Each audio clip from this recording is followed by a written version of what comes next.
Et avec nous en direct, François-Bernard Huyghe, vous êtes politologue et spécialiste du terrorisme. Bonjour monsieur, merci d'être avec nous. Cette attaque intervient 3 semaines après une autre attaque au Hachoir, devant les anciens locaux de Charlie Hebdo, en plein procès des attentats de 2015, justement, 2 semaines aussi après le discours présidentiel contre le séparatisme islamiste.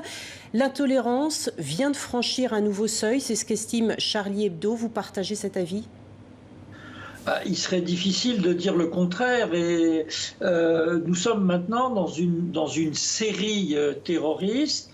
Il y a eu pas mal d'attaques au couteau cette année.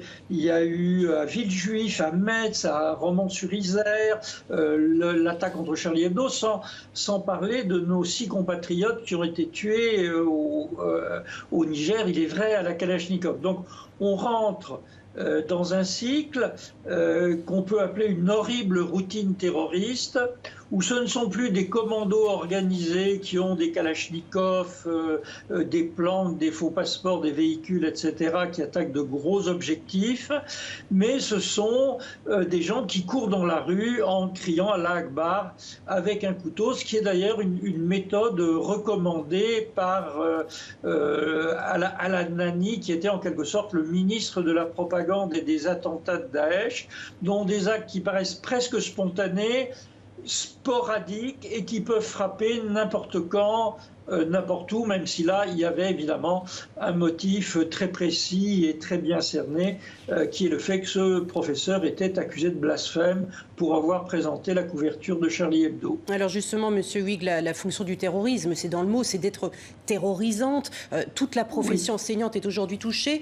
C'est le but, effectivement, d'un tel acte, faire pression sur la liberté d'expression, sur la liberté d'informer, tout court. Informer les jeunes. Effectivement. Alors, le terrorisme, comme son nom l'indique, c'est fait pour terroriser. Nous sommes bien d'accord. Le terrorisme, il a une double fonction pour ceux qui y recourent. D'une part, il s'agit de punir.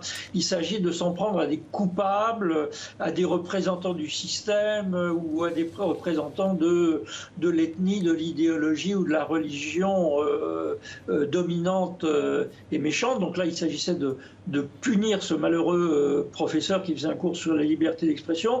Et en même temps, le terrorisme, ça a une fonction de donner un avertissement pour l'avenir.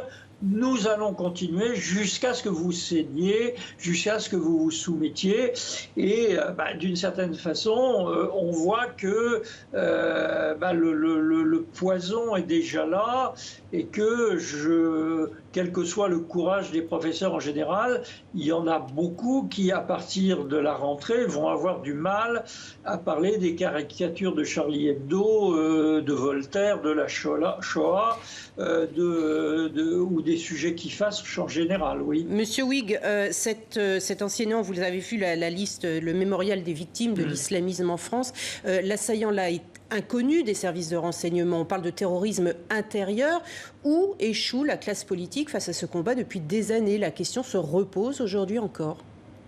Alors, effectivement, c'est quelqu'un qui semble fleurir comme ça spontanément. Alors, l'enquête nous dira s'il était sous l'influence d'un prédicateur salafiste, s'il fréquentait certaines mosquées, si dans l'environnement familial ou sur Internet, il y a des éléments qui l'ont poussé à l'acte.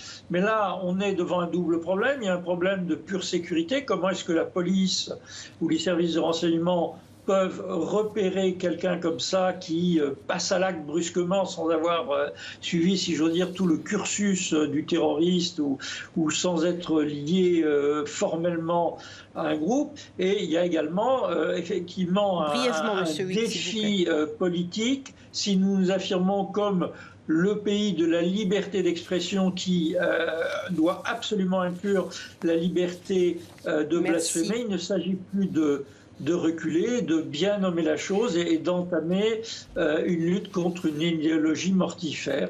Merci beaucoup François-Bernard Huyghe d'avoir été